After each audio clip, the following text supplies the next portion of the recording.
Evo, moj zadatak je da na brzinu vam nešto rečem o problemu metodologije i održivosti, odnosno te neke 3 teme kojima se projekt bavio.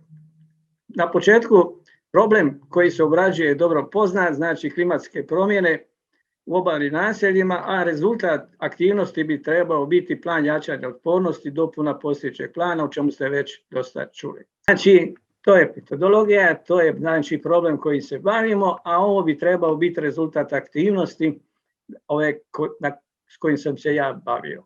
Uža tema koja se obrađuje je zapravo klima, klimatske promjene, obalna infrastruktura, rekli smo to je sve što smo napravili da moramo imati da bi mogli živjeti u obalnom području, i obalno more, znači onečišćenje obalnog mora, gledamo kako klima djeluje na obalnu infrastrukturu i kako onda to djelovanje na obalnu infrastrukturu rezultira onečišćenjem, odnosno promjenama morskog okoliša. Cilj je utvrditi ranjivost infrastrukture i s tim povezane utjecaje na sigurnost morskog okoliša, te definirati mjere jačanja otpornosti, odnosno dopunu postojećih mjera.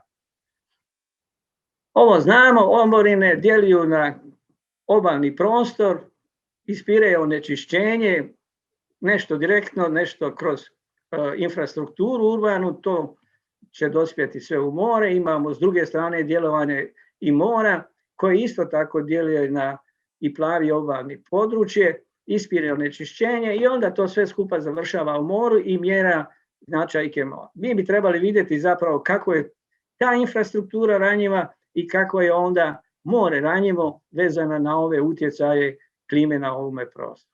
Prema tome, naš je zadatak planirati otpornost.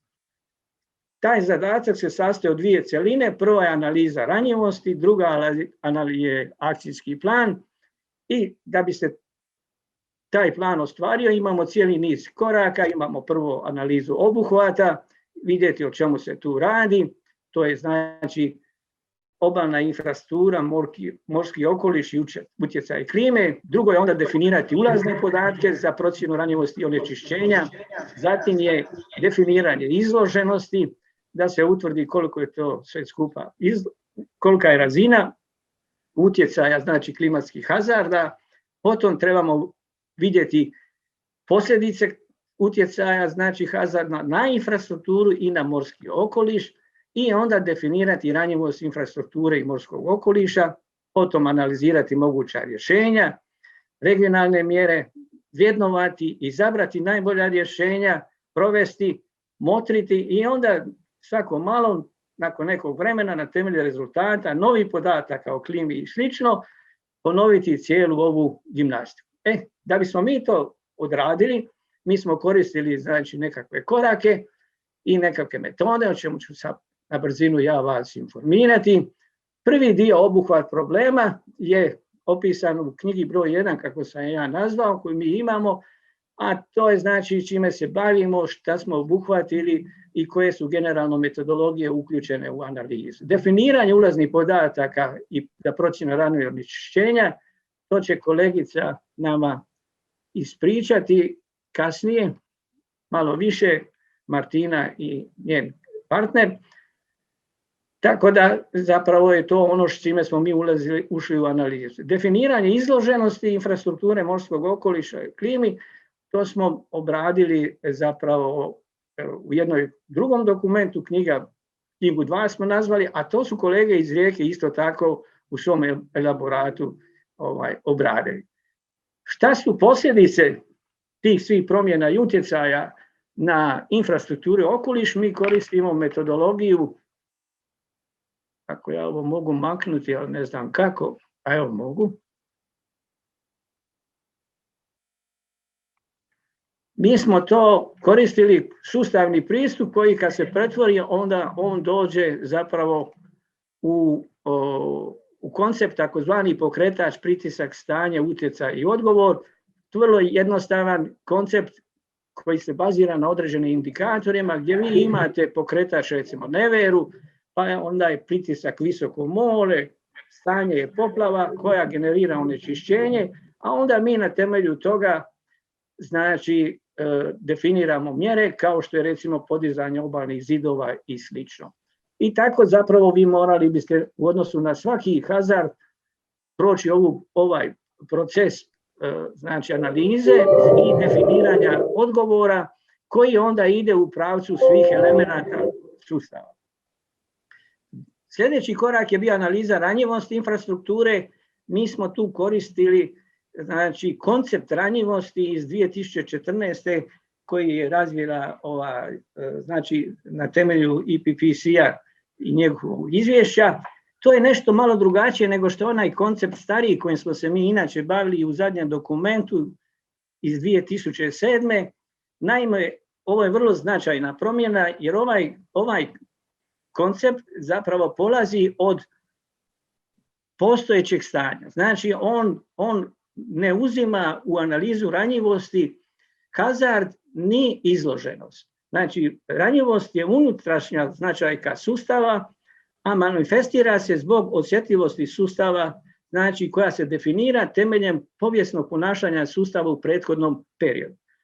I to se onda znači u ranjivost uzima preko odgovarajućih indikatora. Slično se i znači analizira i kapacitet prilagodbe, tako da ranjivost koju dobijemo analizom je zapravo sadašnja ranjivost. Znači, to je sadašnje nefunkcioniranje ili slabo funkcioniranje ili slab kapacitet infrastrukture zbog kojeg je ta infrastruktura ranjiva i ima negativne utjecaje na okoliš. Kad znamo ranjivost, gledamo onda izloženost i hazard i gledamo zapravo šta bi bilo u budućnosti sa tom ranjivošću, znači kada se ona izvrgne novim utjecajima okoliša, odnosno kako će se to ponašati u drugačijim klimatskim uvjetima. Na taj način zapravo problem postaje puno jednostavniji jer vi de facto znadete sigurno prepoznati probleme koje imate danas jer ih analizirate na temelju povijesnih podataka, a probleme u budućnosti ne možete tako lako prepoznati jer imate neizvjesnu budućnost. Ali i nju nećete zaboraviti, znači sadašnju ranjivost treba dograditi, znači popraviti da bi rješenje koje ćete predložiti bilo i otporno i na moguće promjene u samoj budućnosti. Tako da je, kažem, ovakav pristup za praksu, pogotovo za inženjersku praksu, za iznalaženje rješenja, jednostavan i razumljiv. Ne ide od modela klimatskih promjena, modela simulacije klimatskih promjena u hidrološke procese ili procese znači kretanja mora i tako dalje, pa onda na temelju toga definirati ranjivost, jer to je dosta nesiguran pristup. Polazi se od onoga kakvo je stanje danas, koja je to ranjivost danas, a onda se na to nagrađuje zapravo moguća budućnost i utjecaj na sadašnje stanje. Tako da zapravo koncept rješava prije svega sanira sadašnje stanje, a onda to sadašnje stanje sanira na jedan takav način da bude otporno i u budućim novim klimatskim uvjetima. Evo, to je ovako jedan drugačiji pristup nego što se ranije primjenjivao. Vrednovanje izbor lokalnih i regionalnih mjera normalno treba napraviti na odgovarajući način, ne da budu samo tehnički ispravna, nego da budu i održiva u toj sredini, a to znači da morate koristiti jednu više kriterijalnu analizu. Evo, to je u suština metodologije koju smo mi primijenili u znači planiranju otpornosti znači obalne infrastrukture na ovome području. Rezultati koji se dobiju zapravo su vrlo jednostavni. Zaključak je da klimatske promjene su samo manjim dijelom krivac prošlih i sadašnjih problema. Promjene u obalnom prostoru su glavni generator promjena stanja okoliša i problema, te potom stanje i razvijenost infrastrukture, kao što je lijepo Gojko prethodno obradio. To postotak klime u sadašnjim problemima je relativno vrlo mali. Očekuje se da će tako biti i u bližoj budućnosti, recimo bar do 2040. Zašto? Zato što zapravo ništa se značajno u narednom periodu neće dogoditi ni sa klimom, a ništa se značajno neće dogoditi ni sa trendom promjena u prostoru. Prema tome, sve ono one trendove koje smo imali u prošlosti, nažalost, nastavit će se i u budućnosti. Prioritet je vrlo jednostavan. Naglasak je sanirati sadašnje stanje i naslijeđene probleme, uvažavajući moguće buduće klimatske utjecaje, ali u vijeku trajanja infrastrukturnog sustava. Naglasak je na vijeku trajanja. Naime, nećete kreirati rješenja za 2100. godinu, a infrastruktura traje do 2040. godine. Nego ćete onda 2040. godine ponovo sanirati ako treba i dograditi da traje do 2100. godine. Sve ostalo je zapravo gubitak novca i nije pravi pristup u rješavanju problema. Sve treba raditi kroz planiranje i projektiranje, a realizacija mora biti etapna. Upravo radi toga jer je budućnost neizvjesna i ne možete startati rješenja i projektirati rješenja za 2100. godinu i stanje 2100. godine, nego ćete za jedan dogledni period raditi 20 do 30 godina, a onda zapravo vidjeti kako dalje dograditi ta rješenja da odgovaraju u budućnosti. Mjere su klasične pomorske gradnje i urbana infrastruktura, ali integrirana sa planim, zelenim, pametnim i drugim rješenjima. Znači, zelena rješenja, plava rješenja, pametna rješenja sama za sebe ništa ne mogu napraviti ako nisu integrirana sa klasičnim rješenjima, znači pomorske gradnje i urbane infrastrukture, tako da ja nisam protiv zelenila, ali zelenilo samo po sebi ne može riješiti problem u urbanim sredinama ni izgrađenim sredinama. Djelovati treba lokalno i globalno, znači na jednom i drugom treba raditi, znači smanjenju stakleničkih plinova gdje je zelena infrastruktura recimo jako učinkovita i treba raditi na sigurnosti prirodnog okoliša, ali i održivosti visokog standarda življenja, što bez kvalitetne i priuštive infrastrukture nije moguće ostvariti. I ono što je najvažnije, mjere i rješenja moraju biti lokalno održiva. Naglasak je na lokalnoj održivosti, a ne kopiranju nekih rješenja iz drugih područja u naše lokalne uvjete. I sad, evo ovo ćemo na brzinu, znači najčešće se govori o primjeru zelenih rješenja, kao što su, a ta rješenja su zapravo vraćanje na ono gdje smo bili. Lokalni i globalni učinci su recimo te zelene infrastrukture u urbanim sredinama, u sustavu odvodnje i slično. Međutim, rješenja recimo u ovakvoj situaciji zelenilo ne pomaže, morate ići sa klasičnim rješenjima kao što su ovdje, ali i ta rješenja mogu imati manje štetne utjecaje na okoliš recimo nego što su se primjenjivali ranije. Imate veliki izbor rješenja, koje je najbolje treba vidjeti polako s lokalnim uvjetima, a na internetu ima toga koliko god hoćete, samo treba se držati ili kombinirati ono što najbolje odgovara nama. I zadnja tema, vrlo važna, je održivost. Znači, analiza održivosti je vrlo važna jer šta će vam rješenje ako ga ne možete, ako nije održivo u našoj lokalnoj sredini. Održivost znači da treba uzeti u obzir sve dimenzije održivosti, znači ekonomski, društveni, fizikalni, okoliš i tehnički. Znači, mora se uzeti sve četiri dimenzije održivosti i vidjeti da li rješenje je zapravo održivo u toj lokalnoj sredini. Kod toga je vrlo važno da treba analizirati sadašnju održivost i vidjeti zašto je nešto održivo ili nije održivo u sadašnjim uvjetima. Zatim treba sagledati koji će biti zahtjevi prema sadašnjoj infrastrukturi, kao što je buduća klima, kao što je budući razvoj i slično, te utvrditi kakva je ta buduća održivost. Ako ne primjerimo mjere adaptacije, očito će biti manja sa novim zahtjevima i pritiscima i to znači da ćemo biti izloženi novim izazovima koje ćemo rješavati sa strategijom adaptacije koju ćemo mi ovdje predložiti neka u planu aktivnosti, a potom moramo analizirati ako primijenimo te mjere adaptacije, kakva će biti ta buduća održivost nakon adaptacije, a ona bi u suštini morala biti bolja nego što je sadašnja održivost ako želimo krenuti nešto prema naprijed. Izbor se održivosti bazira na raznim metodama. Jedna od tih metoda je i indeks održivosti, a to znači da morate uzeti kriterije održivosti, a za svaki kriterij odabrati adekvatne indikatore održivosti, a za svaki indikator i varijable i onda odgovarajućom numerikom to sve skupa izračunati, a numerika je vrlo jednostavan, to vam je manje više sumiranje i množenje, tako da to nije neki posebni problem.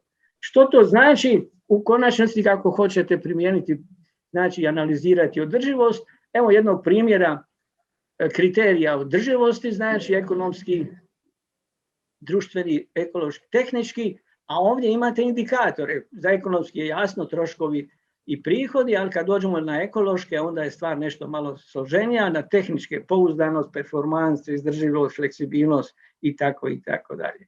Prema tome, znači, jedna ovakva gimnastika analize održivosti je najkompliciranija kada se dođe do varijabli, jer varijable numerički morate znači izračunati ili morate ekspertno ocijeniti, a onda ih u cijeli proces ocjenjivanja morate uključiti način da ih normalizirate jer nisu sve istih jedinica i morate vidjeti da li oni rade pozitivno ili negativno i u tom smislu odgovarajućom numerikom, matematikom doći do indeksa održivosti.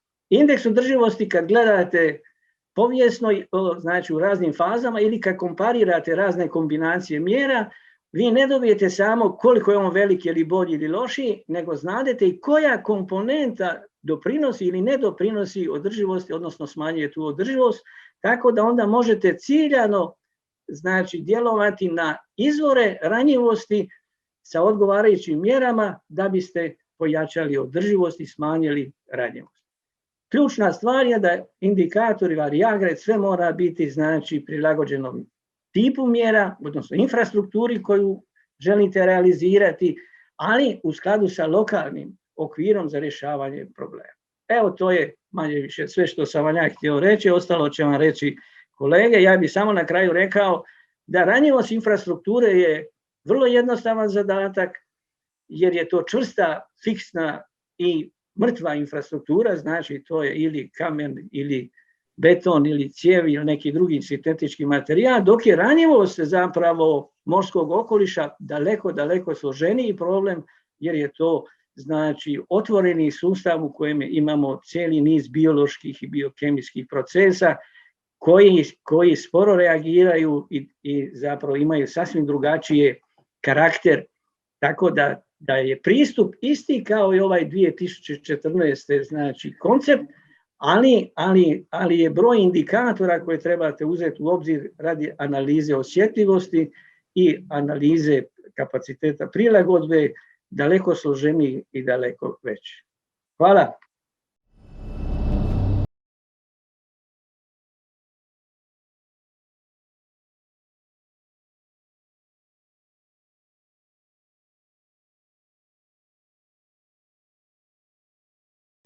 Metodologija je jednaka kao što je rekao profesor Margeta, odnosno koristili smo taj sustavni pristup. Prvi korak naravno bio utvrditi sadašnje stanje tog područja, upoznati klimatske promjene, odnosno opisati utjecaj samih promjena morskih ekosustav, te opisati pritiske na morski okoliš. Ono što je već profesor naglasio, kada se priča o morskom okolišu, odnosno morskim ekosustavima, to je malo složenija tema, tako da je u biti vrlo teško i predvidjeti neke od procesa koji bi se mogli dogoditi pod utjecajem klimatskih promjena, ali evo iznijeli smo koliko god je to bilo moguće obzirom na dostupnost podataka, iznijeli smo znači nekakva svoja mišljenja vezana za te različite komponente rizika, odnosno opasnosti, izloženosti i ranjivosti. Dobro, što se tiče obalnog područja, s aspekta biologije mora, odnosno zaštite mora i zagađenja, zna se da je to najopterećenije područje koje je kontinuirano pod različitim pritiscima antropogenim i tu ne mislimo samo na onečišćenje, nego i isto tako različite aktivnosti i unutrašnjosti koje onda utječu na obalno područje, iskorištavanje morskih resursa, pogotovo bioloških resursa. Tu naravno najveći utjecaj ima ribarstvo.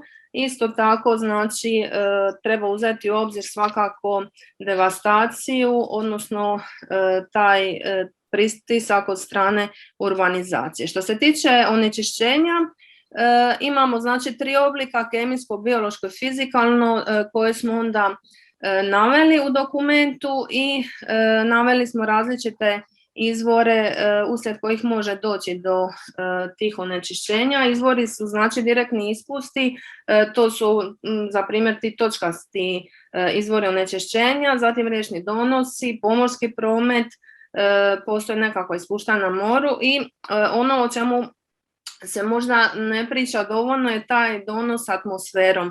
To naravno ovdje nismo uspjeli dovoljno obraditi zbog nedostataka nekih podataka.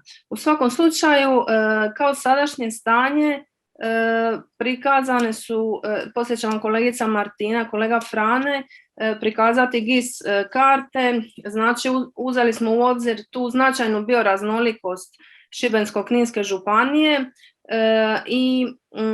i biocenoze koje postoje na području Šibensko-kninske županije, naravno ovisno o područjima gdje postoje podaci i za biocenoze koje su uvrštene u te baze podataka.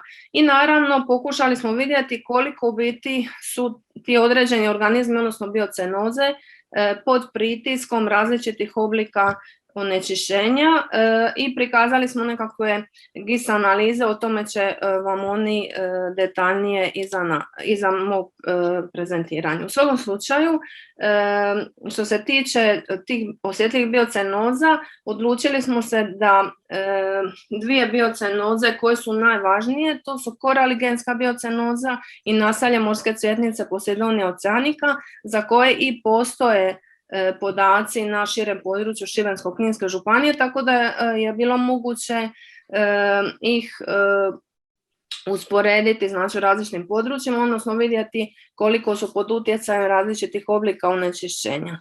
Što se tiče onečišćenja, gledali smo, znači imate tu primjer na karti, mikrobiološko onečišćenje, zahvaljujući monitoringu kakvoće voda za kupanje koji se redovito provodi znači u cijelom području Šibensko-kninske županije. Zatim smo uzeli u obzir kemijsko onečišćenje, tamo gdje smo imali podatke, znači u nekim od područja, i u tekstu smo nadodali još znači različite utjecaje organskog, fizičkog i zvučnog onečišćenja, povezujući ih naravno s nekakvim ispustima sa kopna, odnosno što se tiče fizičkog onečišćenja svakako treba naglasiti nasipanje obale u određenim područjima koje direktno i indirektno utječe na te bentonske biocenoze koje se tu nalaze, tako da je to jedan od najznačajnijih u biti oblika onečišćenja, to fizičko onečišćenje koje se događa. Isto tako, znači uslijed različitih utjecaja klimatskih promjena koje se događaju, naravno uzeli smo u obzir da povećanje temperature dolazi do smanjenja količine otopljenog kisika, tako da se mogu događati u određenim područjima koja su posebno osjetljiva nekakve epizode hipoksije, odnosno anoksije, nedostatka kisika, koje onda mogu značajno negativno utjecati na same morske organizme. Uz to, uspoređujući znači područja biocenoza, odnosno naselja morskih cvjetnica, svakako treba uzeti u obzir utjecaj nautičkog turizma, odnosno nekakvih područja u kojima dolazi do nepropisnog sidrenja ili područja u kojima imate bogate biocenoze koraligena koji su pod utjecajem nekakvih različitih aktivnosti, pa i između ostalog i rekreativnog ronjenja, znači koje se dosta razvija posljednjih godina. kao jedan od oblika turizma. Isto tako, pogotovo zadnjih mjesec dana i zadnjih tjedana pogotovo, možete vidjeti da se trenutno događa cvjetanje mora, odnosno to cvjetanje algi, mucilagine, sluzave nakupine koje se događaju uslijed znači promjene različitih čimbenika u morskom okolišu. Znači potrebni su nekakvi stabilni uvjeti, odnosno povećanje temperature, stratifikacija vodenog stupca i tako dalje, uslijed kojeg se i unos, naravno, dovoljan pristup nutrijenata za te vrste koje znači cvjetaju, i sve se to događa znači u morskom okolišu i može onda opet utjecati na različite aktivnosti, pogotovo na turizam. Što se tiče invazivnih vrsta, svakako ih treba spomenuti kada se priča o utjecajima klimatskih promjena na morski okoliš, odnosno morske ekosustave, jer imamo tu pojavu da termofilne vrste u biti se sve više šire uslijed povećanja, odnosno porasta temperature mora, a imamo smanjenje hladnoljubnih vrsta, odnosno onih kojima odgovaraju niže temperature u bilo kojem stadiju njihovog životnog ciklusa. Tako da u biti dolazi do širenja tih termofilnih vrsta, a nestanka u nekim slučajevima onih autohtonih vrsta kojima treba nešto niža temperatura. I naravno te termofilne vrste ne moraju sve biti invazivne, odnosno u trenutku kada djeluju negativno na vrste u moru domaćinu, odnosno u tom novom području, kada djeluju negativno na bioraznolikost tog područja, onda postaju negativne. Što se tiče širenja vrsta koje nisu nekako bile, ajmo reći, karakteristične za određena područja, odnosno dolaska tih novih organizama, kod nas u Jadranu se uglavnom radi o lesercijskim organizmima koji dolaze iz Crvenog mora kroz Suezki kanal. Međutim, imamo tu i organizme koji dolaze balastnim vodama, odnosno one kao što je kaulerpa koje su slučajno puštene u Sredozemlju. U svakom slučaju radi se o tropskim vrstama koje uslijed ovog porasta temperature pronalaze dobre uvjete u okolišu i zbog nedostatka predatora koji bi ih držao pod kontrolom uspijevaju proširiti svoje areale. Zbog toga, a i zbog znači izlova nekih vrsta koje njih drže pod kontrolom, na primjer imamo sad mora puna riba koja prelaze u mora meduza, o tome se priča već nekih 10 godina, a u zadnje vrijeme sve više. Znači dolazi do toga da mi neprestajnim utjecajem uslijed izlova određenih vrsta utječemo na ravnotežu u morskom ekosustavu. Pa tako je za očekivati da će u cijelom Jadranu, pa tako znači i u Šibensko-kninskoj županiji se događat će se redovito ta cvjetanja različitih vrsta meduza. I evo vam jedan primjer sam navela kao nekakva prilagodba da se te vrste koje se šire počnu iskorištavati. Znači one koje je moguće iskorištavati, koje možemo loviti s ciljem prehrane, da znači se lokalno stanovništvo može početi prilagođavati na taj način. I isto ono što je kolegica prije spomenula je ta razvoj marikulture koji će najvjerojatnije ići u novom smjeru, odnosno uslijed porasta temperature i promjena u salinitetu očekuje se da će se moći uzgajati nove vrste koje bi onda bile stavljene na tržište. Naravno, uz razvoj marikulture treba opet paziti na utjecaj same te aktivnosti na morski okoliš u tom određenom području. Eto, ja bih samo tako kratko i pozdravila bih vas sve jer moram napustiti sastanak.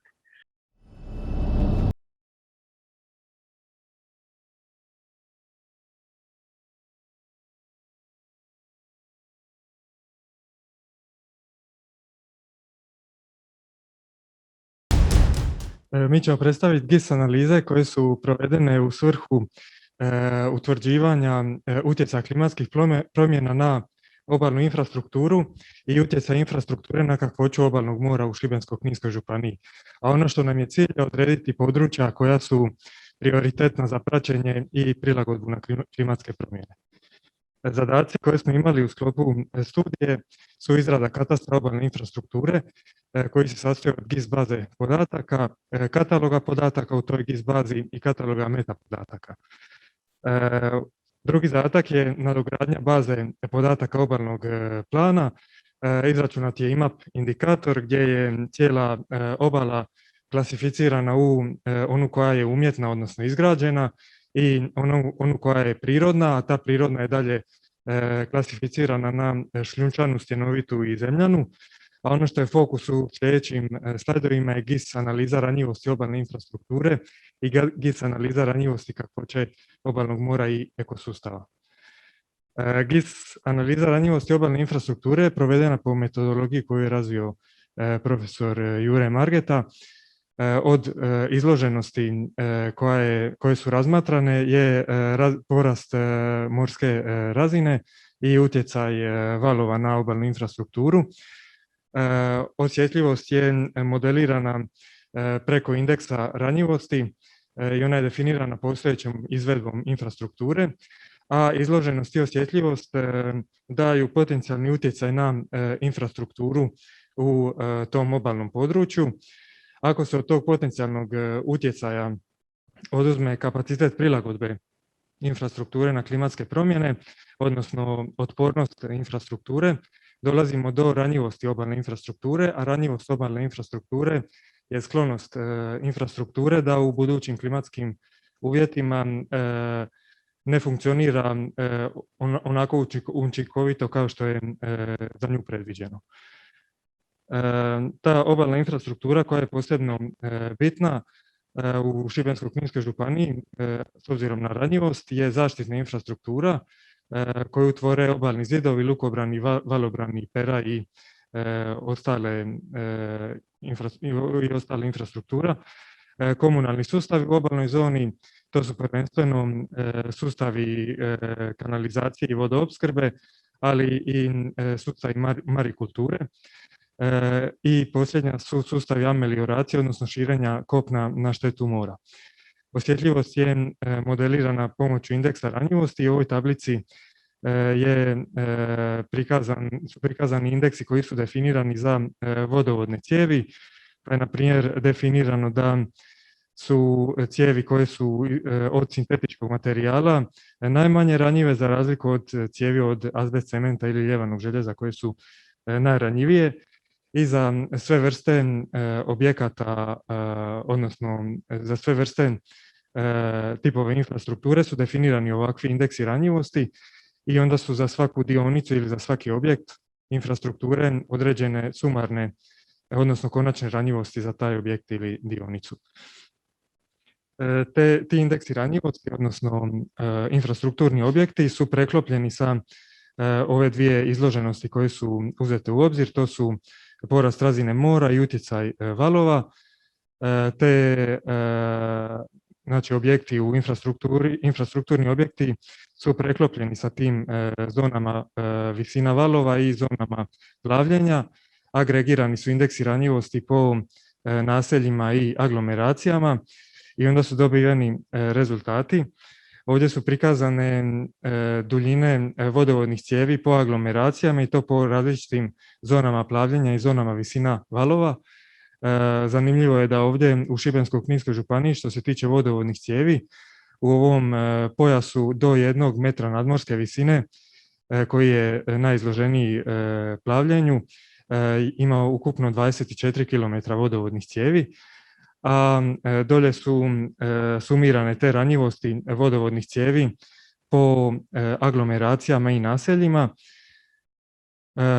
Na ovom prikazu su prikazane ukupne ranjivosti, znači i vodovodnog i kanalizacijskog sustava i obalnih zidova s obzirom na plavljenje i utjecaj valova, pa su ovim crvenim bojama, nijansama prikazana ona naselja koja su ranjivija s obzirom na porast razine mora i utjecaja valova, a ovim svjetlijim crvenim nijansama, ona koja su manje ranjiva.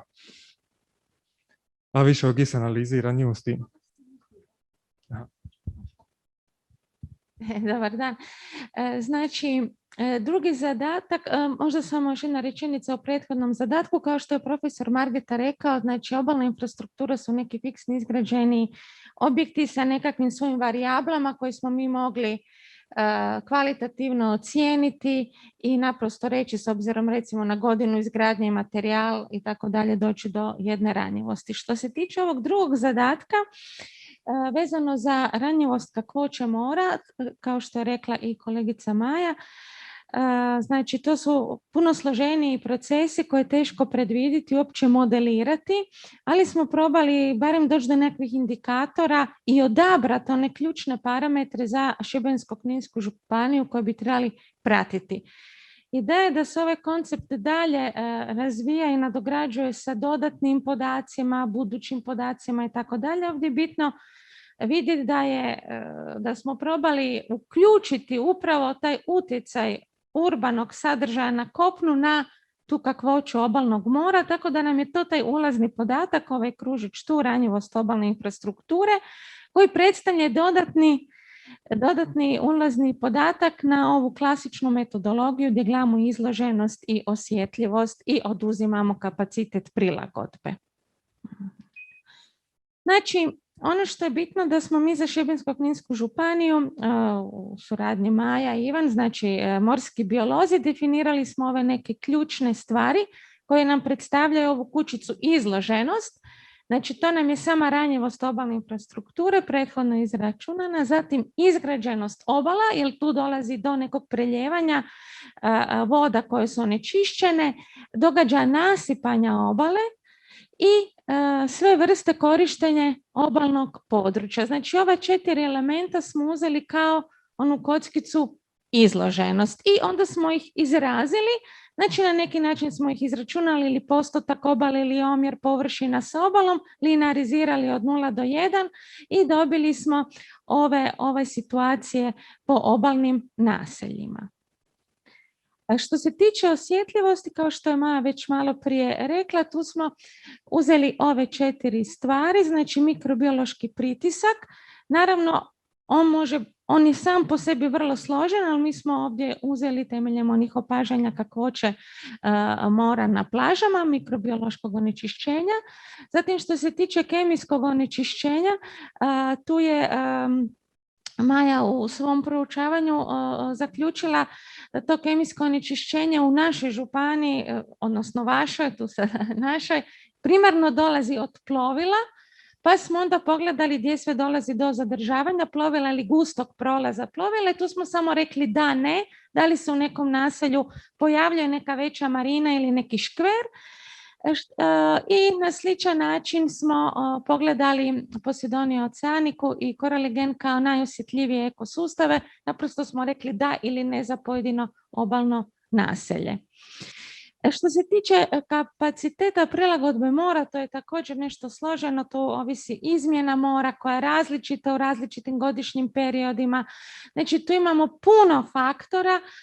Ovdje smo stavili ono što smo mogli i što je najjednostavnije, znači samo jedna ekspertna procjena izmjene mora po pojedinim obalnim naseljima, da i ne. I kada smo to sve skupa zbrojili, dobili smo jednu ovakvu sliku. Ja sam ovdje izvukla ovih top 2, 4, 6, 8, top 9, u smislu da tu imamo najranjivija obalna mora. Znači, naravno, Šibenik koji po svim ovim parametrima ih ima visoko, on je skoro dobio maksimalni broj bodova 10.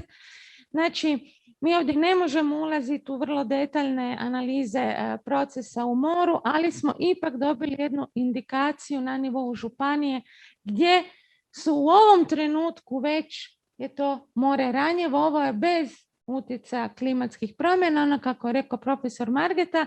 Naravno da sad ovi pojedini faktori će se povećavati sa promjenom, ali primarni ovdje isto utjecaj tog urbaniteta i ljudske aktivnosti na kopnu i moru. I ovo je već rečeno na prošloj konferenciji, znači svakako se ovdje vidjelo da je ključno je ta naša aktivnost na obali ključnja od klimatskih promjena, ali naravno zbrojeno, neće biti zbrojeno, nego će biti multiplicirano. I jedan od mogućih rješenja je svakako da nekako ovu paradigmu, da nešto što je betonirano, je uređeno, bismo trebali promijeniti, da to betonirano je nešto što je možda prvi tren jeftinije, ali ne moramo kositi, ali dugoročno je zapravo puno skuplje. Eto, hvala vam lijepa.